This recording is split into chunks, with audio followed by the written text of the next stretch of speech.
I was a kid, around 10 years old. I'm 26 now, but I remember it like it was yesterday.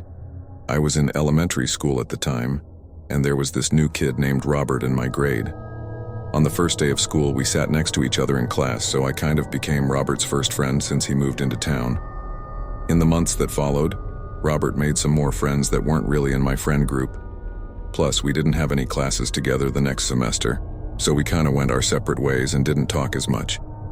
However, we would still say hi in the hallways once in a while and be friendly with one another. I remember towards the end of the school year, Robert told me his birthday was coming up, and he was wondering if I wanted to hang out. I said sure, and he gave me his mother's phone number and told my mom to call his. I went to the store and got him a video game that I knew he would like, and on Friday after school I went to his house. When I got to his house, I saw that there were 2 other kids there, who I didn't really know from my school.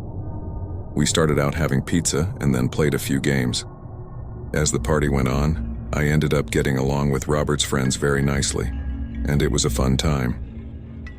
At about midnight, we all went to bed on Robert's living room floor. I got the spot on the very far end, which was right next to the dining room. I fell asleep rather quickly, but awoke sometime later in the middle of the night. I heard some voices quietly talking, but they weren't kids' voices. They sounded like adults. I noticed it was pitch black as I looked around. As my eyes started to adjust, I could hear the talking was coming from the dining room that I was near. I was angled at a point where I couldn't quite see much of the dining room due to a wall with the TV on it, but I could make out part of the table. I listened closer and could hear a man's voice as well as another man and a woman. From where I was, I could only see their feet, but I couldn't make out anything they were saying. I figured it had to be Robert's parents, but I didn't know who the third person was because Robert told me he didn't have any siblings, and this man seemed to be a full-grown adult. Just then, I heard one of them raise their voice. I squinted and looked at my watch and saw that it was slightly past 4 in the morning. It seemed a little bit odd for his parents to be up at this time. I looked at the rest of the boys sleeping to see if any of them were awake, but they all seemed to be fast asleep. I wasn't tired anymore, however, and I guess my curiosity got the better of me because I leaned over slowly and looked around the corner into the dining room.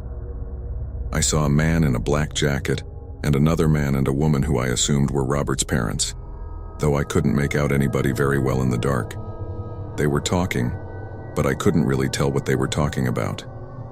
Then they all seemed to notice me, and they all stopped talking at once. I quickly ducked back into my sleeping bag and closed my eyes again to go back to sleep.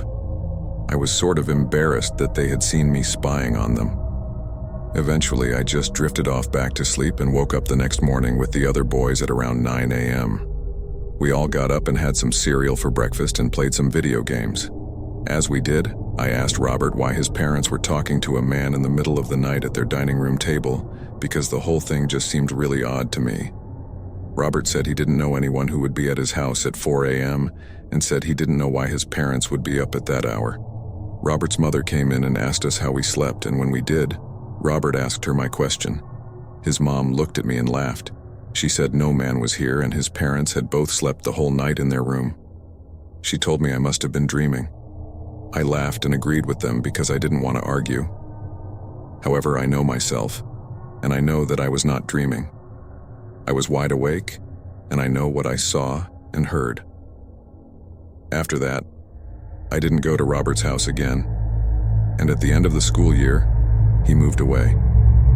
We weren't able to stay in touch, so I may never know the answers to that night.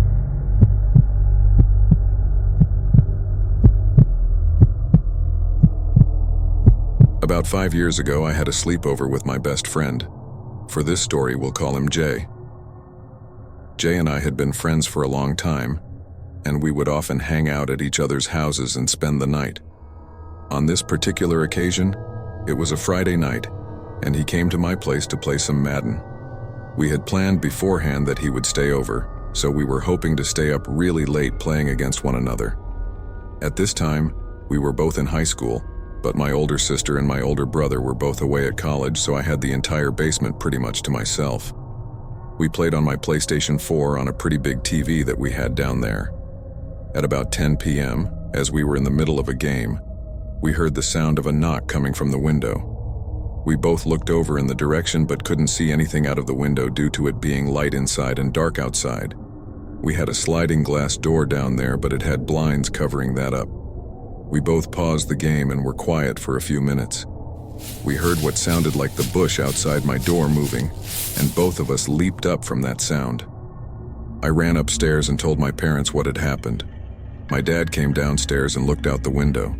Then he walked outside and looked around. He came back in and said he didn't see anything. Neither of my parents seemed too concerned about it and said it was probably just an animal. I didn't think it seemed like a noise that an animal would make, however, but we just made sure to lock the door and kept playing Madden. Around an hour later, my parents came down to say goodnight and that they were going to bed. Only around 20 minutes after that, we heard the knocking once again. This time we could hear it was coming from the window next to the door.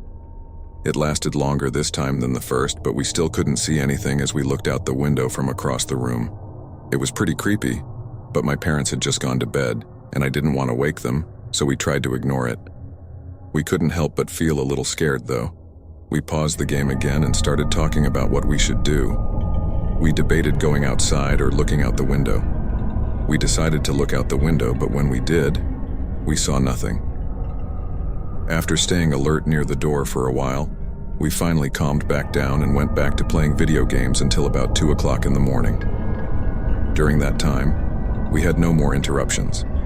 We both got pretty tired by then and decided to go to bed.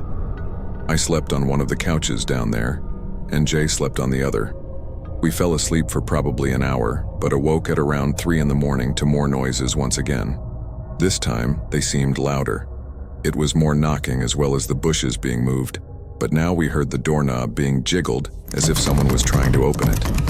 Without hesitating, me and Jay both got up and ran upstairs as quickly as we could. As we did, we got about halfway up the stairs and we heard the sound of glass breaking coming from the basement. I was terrified and ran to my parents' room. Once we got inside, we called the police. My dad left the room to lock the door to the basement and make sure that the man couldn't get upstairs. We heard noises downstairs for a while, and then they stopped. The police arrived several minutes later. They looked around and searched the entire house, but the man was gone. They did see that several valuable items from the basement had been stolen, including my PlayStation 4. We were just happy to be safe, though. The police ended up being able to track down the man several days later, and I got a new PlayStation 4. It made for quite a story, though.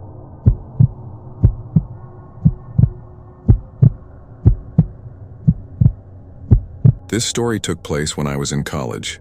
I was a junior at the time, and I was in a history class where we got assigned a group project in groups of 4. The people in my group I didn't know very well at all. It was me, Matt, Anna, and Leonard. Matt and Anna seemed cool. So did Leonard for the most part, but he just gave me an odd feeling for some reason. We had to take a field trip to complete one of our big group projects that was worth a lot of points. We decided to all carpool together and collect the data we needed at a historical area around an hour away. Leonard volunteered to drive us, so we all met at his house and he drove us there. Once we were done, he drove us all back to his house. When we got back, we had some work to do with answering questions, and it took us quite a long time. A lot longer than we had expected. It got to be pretty late at night, and we all got very tired. But we weren't finished. Leonard suggested we all spend the night at his place.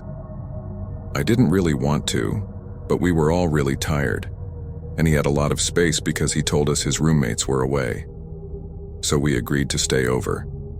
Leonard went to his room and they had enough couches for all of us to each sleep on one in the living room. It was actually pretty comfortable. Either that or I was just so tired that I fell right asleep. However, I woke up sometime later. When I did, I looked up and about had a heart attack. I saw Leonard literally standing on the end of the couch that I was sleeping on, staring right at me and smiling. It was a very creepy smile. The room was very dark, but this I could see clearly. I looked up and saw the other 2 people in our group asleep on their couches. I whispered to Leonard, asking him what he was doing, but he didn't answer me. He just kept smiling and staring at me. I then sat up and backed away to the far end of the couch away from him. He remained standing on the arm of the couch at the other far end and then dramatically jumped off to the ground and sprinted out of the room. I sat there for several minutes trying to understand what had just happened. Then I saw Leonard's head poke out from behind the doorway and look at me. This time I called out to him. "Leonard," I said. At this point I saw Anna wake up. She watched Leonard as well. He just looked at us both and smiled. Then he made the hand motion with his hands as if he was taking a picture of us with a camera. He then ran out of the room once again. Anna looked at me and whispered, "What was that?" I shrugged, and we both sat there for about 30 minutes. Leonard didn't come back to the room after that. Eventually, I was able to fall back asleep and woke up the next morning at 8. Leonard was back to normal, and we finished the project. Once we were all done and about to leave, I asked him what he was doing the previous night. He acted like he didn't know what we were talking about, and Anna backed me up on the story. Matt seemed really interested as we told the story, even though he had slept through the whole thing. When we described to Leonard what happened, he told us we had to be joking with him. We asked him if he sleepwalked, and he said no, he never did that. We were very puzzled when we heard that. Then he shook his head and said, "Never mind. I guess I was sleepwalking." He said he had no memory of it at all whatsoever. We all laughed at that, thinking we finally had a logical explanation for what had happened, although I was still a little creeped out. As we were all walking out the door to leave, Leonard called my name as I was about to step outside. I looked back at him, and he once again made the hand motion that he was taking a picture of me, the same motion he had made the night before. As he did, he winked at me. This really gave me the creeps, and it leads me to believe Leonard was not sleepwalking at all but awake the previous night. I never saw Leonard again after that, and I really have no explanation for what happened.